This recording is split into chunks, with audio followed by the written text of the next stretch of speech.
A wild rampage at a FedEx facility near Atlanta. One witness says it was like Rambo. What's happening now to make sense of the madness? Can police search your cell phones? It's a battle going on right now, and we could soon have an answer.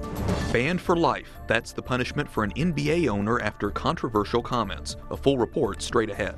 Those stories and more just ahead on EWTN News Nightly for Tuesday, April 29th, 2014.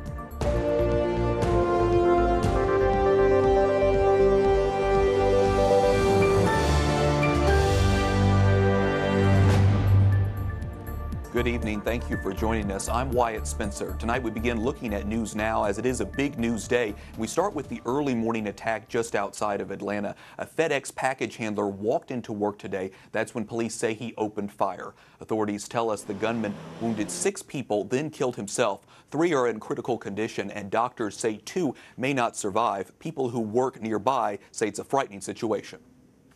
You know, we've got key fobs that people have to get into our door, but if you've got a disgruntled employee, they have a key fob, obviously, to be able to get into the building, so that's a little bit scary. Police have not released the name of the shooter. And now to some of our other stories our EWTN News Nightly team has been covering in today's world. Tornadoes are causing a path of destruction all across the South. From Alabama to Arkansas, Oklahoma to Mississippi, the storms have killed some 30 people over the past 2 days, and we may not be done just yet. Forecasters are predicting another crazy day tonight and into Wednesday with chances of another tornado outbreak. Let's turn our attention to the recovery from the storm so far. EWTN's Mark Irons has that story.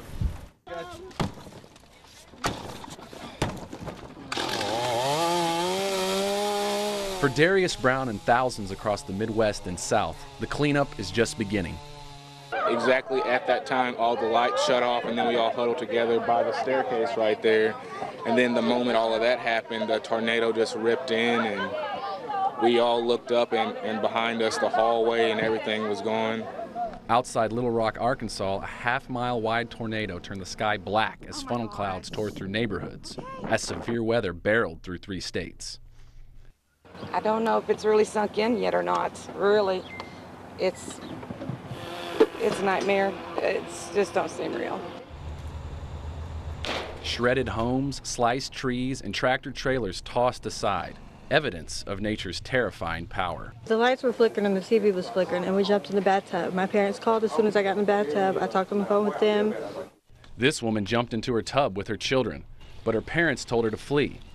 My wife told her to come home, and that's what saved her life, my wife. So she left? Yes. She left 5 minutes before it hit her house.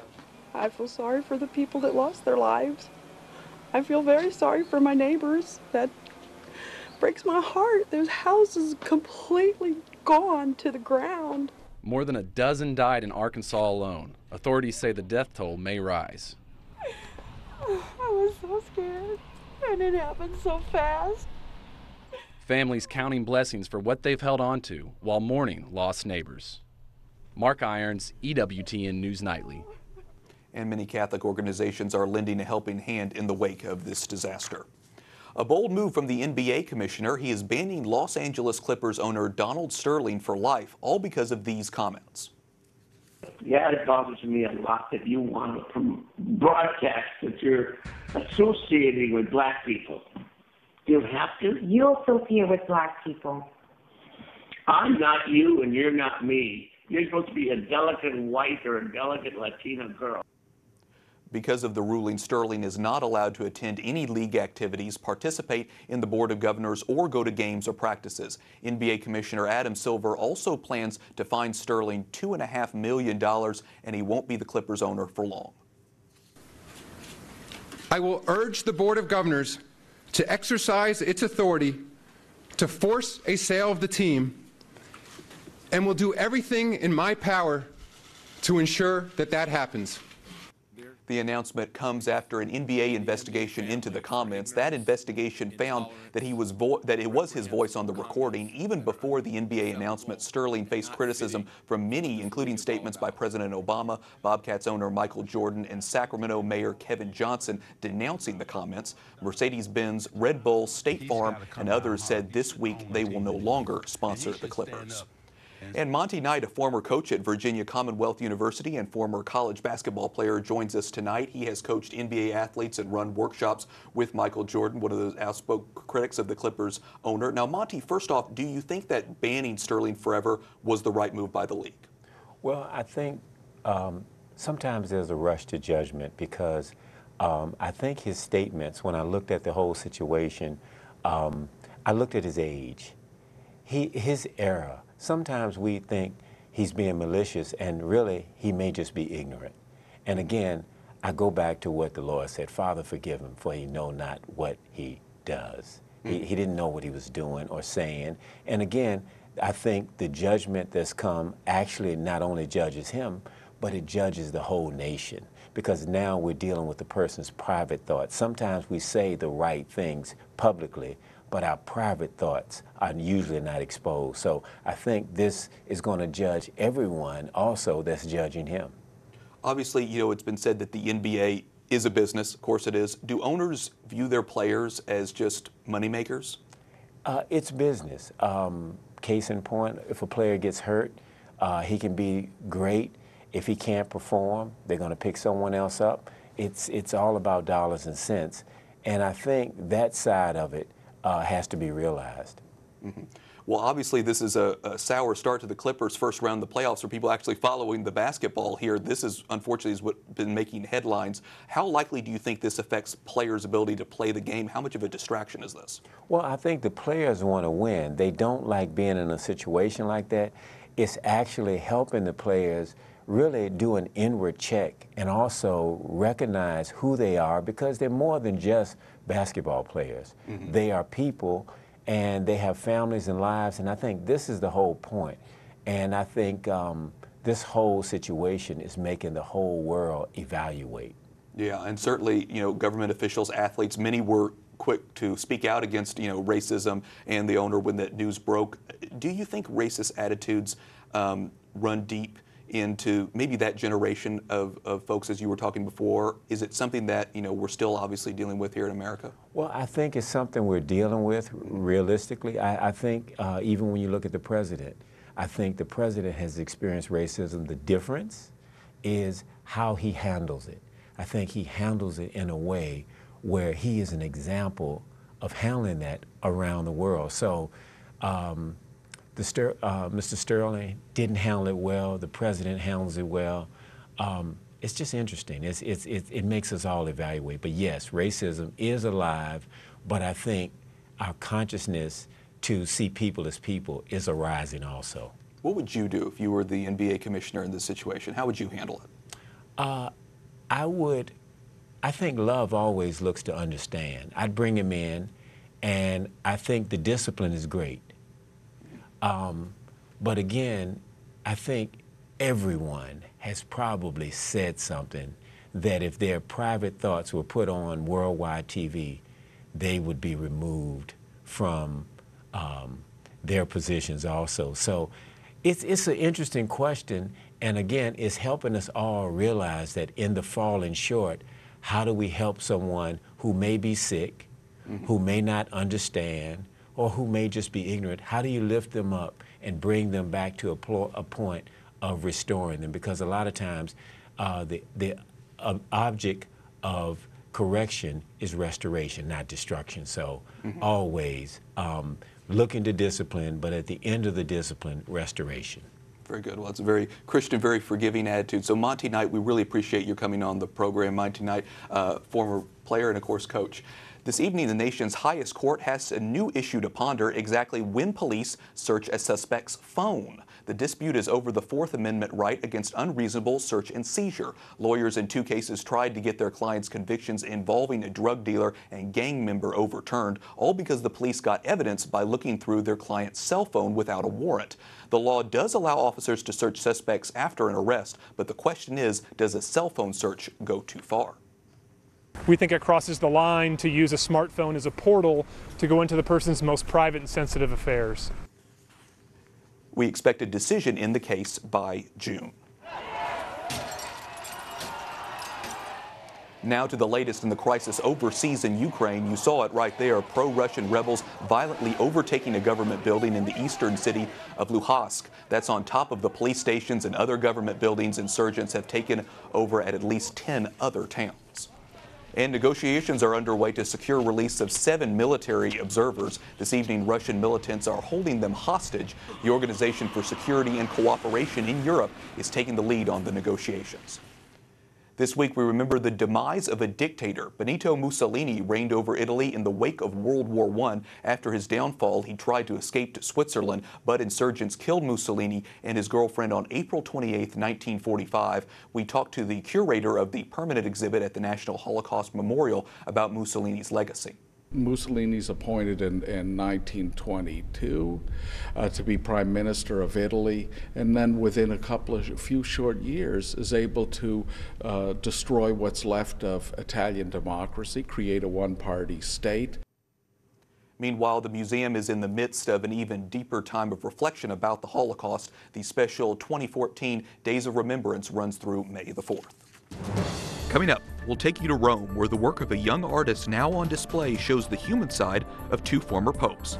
Plus, a message from Cardinal Timothy Dolan to Catholics in the media business. We'll hear from him just after the break.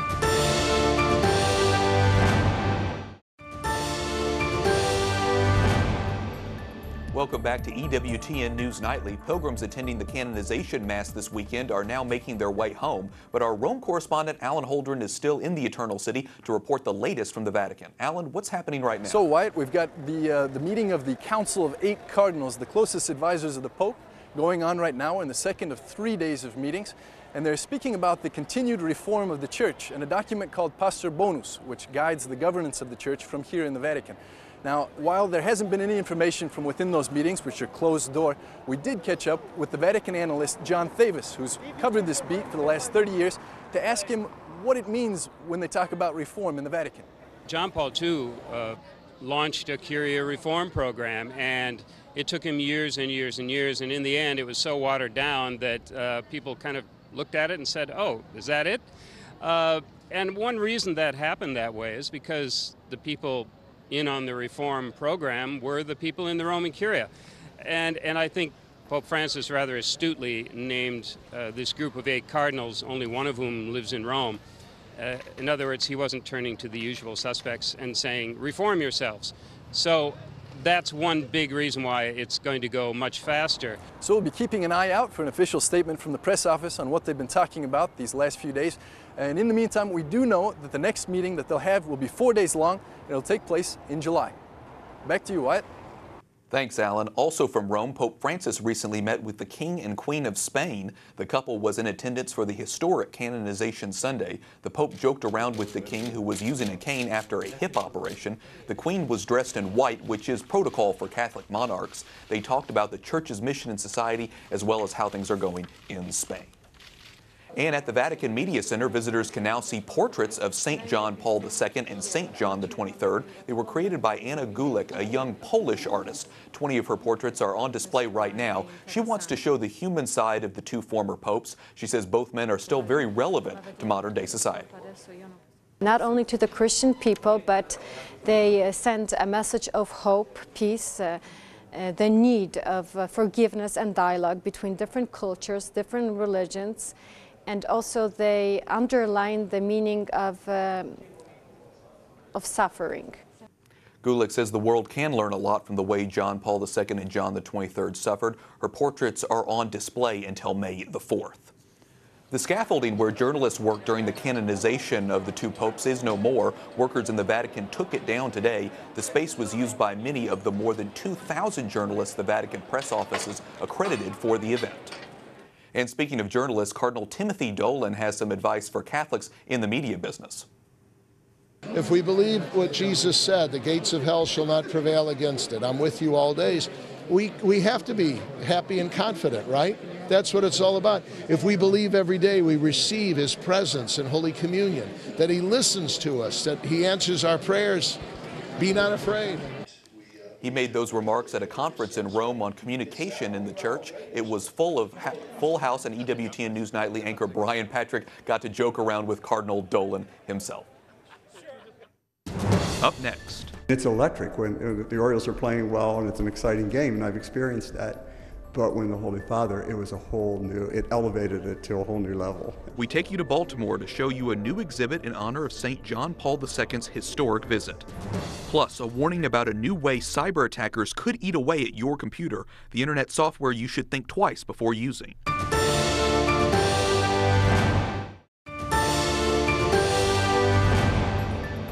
Welcome back to EWTN News Nightly. Catholics here in the United States can take a walk back in time thanks to a new exhibit from the Archdiocese of Baltimore. The display at the city's Basilica celebrates a visit from St. John Paul II back in 1995. Recently, our team had the chance to take a closer look at some of the items in the exhibit. For one day, October 8, 1995, the United States' oldest diocese, Baltimore, Maryland, became the center of the Catholic world again. Oriole Park at Camden Yards served as an open-air cathedral for a papal mass, and tens of thousands attended. On the Jumbotron, the scoreboard at the time, they had the picture of the Holy Father's plane touching down at the Baltimore airport, the BWI airport, and you could just feel it right then. It was just from the time he got to the airport to the time he entered the stadium, it just kept building up, and it was so exciting. Monsignor Arthur Valenzano, rector at the National Shrine of the Assumption, says the Pope's visit was a blessing. On display, a kneeler used by the Pope, his vestments worn that day, and a telegram from the Vatican to say thank you. The Pope John Paul II exhibit at the Basilica is brand new, but the Archdiocese of Baltimore has been celebrating the life and legacy of the man for years. I'm walking right now in the Pope John Paul II Prayer Garden, which was built in 2008, and at its center, the highlight is the statue itself of him back from 1995 when he stepped off of the airplane in Baltimore and he was embraced by two Catholic school children. It was just a moment, but one that people say they'll never forget. And now Catholics here are passing on the message and memories to the next generation. Michael and his daughter Alex from New Jersey made the Basilica one of their stops for spring break. We were able to see the big church upstairs, and all these glass and books and all that interesting stuff was pretty cool. There's things here from hundreds of years, and it's really, interesting, exciting, and really being one of the first ones to see it's really, really neat. Since Sunday's canonization, this exhibit is more than just a history or collection of papal items. It now holds a physical connection to a saint. And isn't it wonderful that this man who led us with such courage and witness to hope and witness to faith is now recognized by the Church as a witness in the kingdom. It was definitely a lot of fun getting to see a lot of those items up close. The exhibit is expected to be open a month, but if there is high interest, it could last through the summer. It's open during the Basilica's normal hours, and admission is free. And most of our EWTN News Nightly team is on their way back to the United States. We wanted to share this picture they took before heading home. It was a lot of work, but it's all to bring you the best canonization coverage. The team tells us the canonization and the events leading up to it was a great experience.